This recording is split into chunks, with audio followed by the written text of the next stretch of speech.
saya bisa bahasa Inggris nih, Oke. juara satu bahasa Inggris, juara satu matematika, olimpiade segala macam, tapi tanpa memikirkan bagaimana moralnya anak. Oke.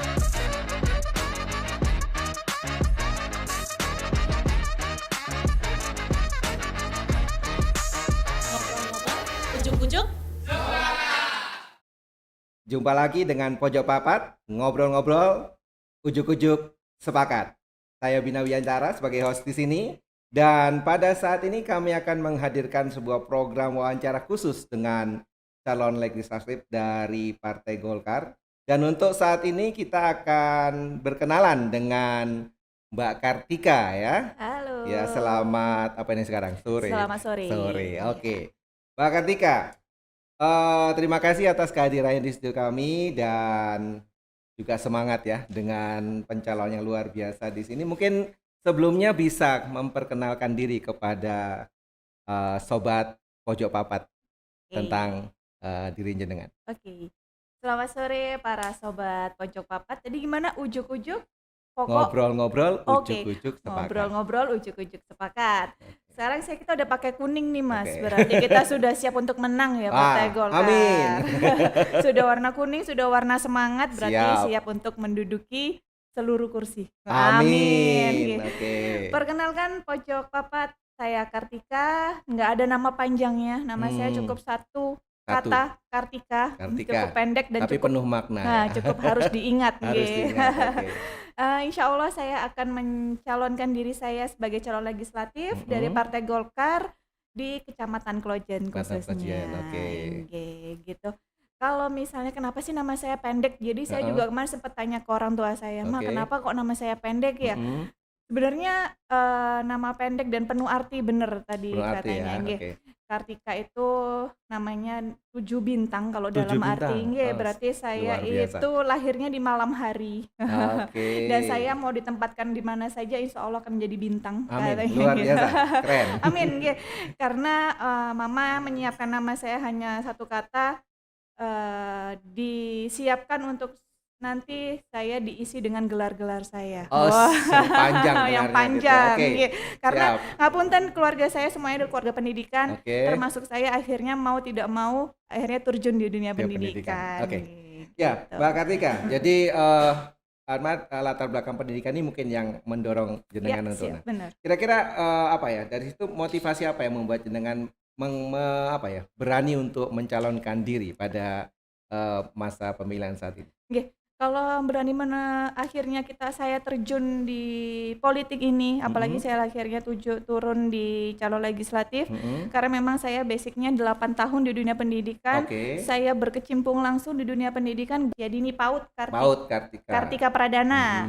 Nah, berarti di situ saya sudah kurang lebih 8 tahun menggeluti dunia pendidikan, kok Oke. dirasa saya kemaruk ya kalau misalnya saya hanya menggunakan ilmu saya, menggunakan apa yang sudah saya peroleh di bangku kuliah maupun di usaha saya hanya untuk mengembangkan keluarga saya sendiri, ngapunten untuk membiayai keluarga sendiri dari usaha tersebut. Oke. Dan akhirnya saya sudah mengabdi dunia pendidikan 8 tahun, kok saya kepengen mengabdi yang lebih luas lagi. Oke. Dan khususnya di Kota Malang ini. Oke. Dan itu akhirnya ya yang membuat saya tertarik, yang membuat saya, karena saya sudah 8 tahun ya, sudah tahu lika-liku pendidikan lah istilahnya, Oke. plus minusnya pendidikan seperti apa, kok saya merasa gatel nih, kayaknya saya harus berkecimpung langsung nih untuk Ya. perkembangan pendidikan Kota Malang, dan Oke. akhirnya saya turun langsung di Oke, calon legislatif. Mbak Kartika, dari pandangan tersebut, kira-kira gambaran ke depan yang diharapkan itu mestinya visi atau misi jenengan yang bisa diberikan atau disampaikan kepada masyarakat nantinya,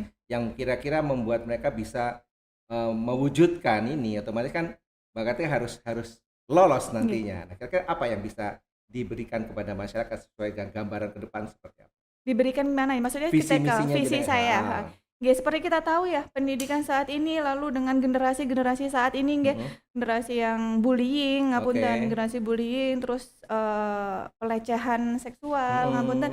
Itu sebenarnya semuanya itu kembali lagi di bagaimana porsi pendidikan itu diberikan. Berarti selama ini ngapunten mungkin orang tua atau sekolah-sekolah hanya memperhatikan tentang pembelajaran anak aja. Mungkin anak saya bisa bahasa Inggris nih, Oke. juara 1 bahasa Inggris, juara 1 matematika, olimpiade segala macam, tapi tanpa memikirkan bagaimana moralnya anak. Jadi Berarti sampai luarnya udah saja sampai ya. luarnya aja, jadi Dalamnya belum dalamnya tersentuh nggak ya. tersentuh. Oke, ya. Jadi memang semua itu dikembalikan lagi harus porsi pendidikan yang sesuai. Ngapunten saat ini ya, untuk masuk SD aja tuh anak diharuskan bisa membaca, Oke. harus bisa menulis, harus bisa segala macam lah, hafalan doa, terutama kalau misalnya ngapunten masuk sekolah-sekolah swasta yang besar, itu saya tahu persis untuk masuk itu harus punya sertifikat setumpuk ini. Oke. Untuk Padahal itu kejuaraan baru mau masuk. Terus anak kapan diberikan untuk perkembangan moralnya? Ketika kita hanya menyodorkan pembelajaran harus bisa ini, harus bisa hafalan,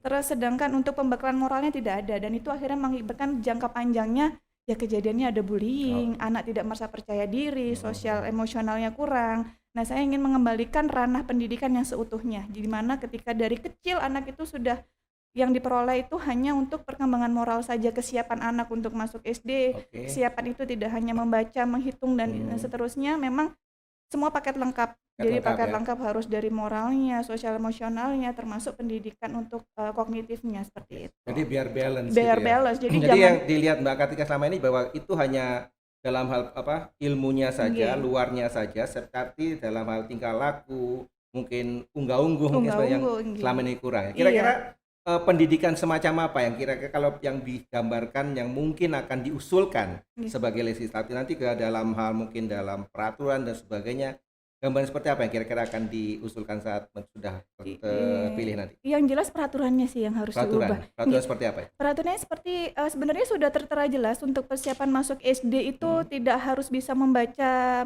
nulis, menghitung, tetapi harus tindak tegas. Jadi ketika memang ada laporan masuk anaknya harus bisa ini, harus benar-benar tindak tegas, langsung didatengin. Kenapa kok jadinya menerima harus bisa harus bisa baca tulis hitung. Memang harus peraturan itu dibuat untuk dilaksanakan, peraturan itu dibuat untuk menjadi acuan hukum, bukan untuk akhirnya dilanggar. Ngapunten. Ya, peraturan dibuat untuk dilanggar gitu. Bukan kayak gitu, Bro. Tidak untuk dilanggar. Jadi garis besarnya kan itu secara pendidikan dikasih ilmunya tapi mental moralnya kurang. Tapi kan kita juga tahu bahwa secara strata ekonomi masyarakat juga belum semuanya bisa mengaplikasikan itu, karena dilihat dari bisa memberikan mental itu kan juga harus dukungan ekonomi keluarga. Ini kira-kira komprehensif seperti apa? Itu makanya jadi visi misi saya, tujuan utama saya gimana nanti pendidikan semuanya merata. Jadi tidak menyesuaikan untuk strata ekonomi rendah ataupun bawah. Saya harapkan semua strata ekonomi bisa mencapai itu sih. Jadi gitu untuk kegiatan-kegiatan, jadi mungkin untuk ke sekolah-sekolahnya jangan muluk-muluk tentang ilmu aja deh, pembelajaran aja, mungkin ada tambahin ekstrakurikuler untuk ekstrakurikuler musik, nanti musik atau karate, di mana nanti anak itu bisa mengeluarkan emosinya di karate, tapi bukan berarti ninju itu harus di orang.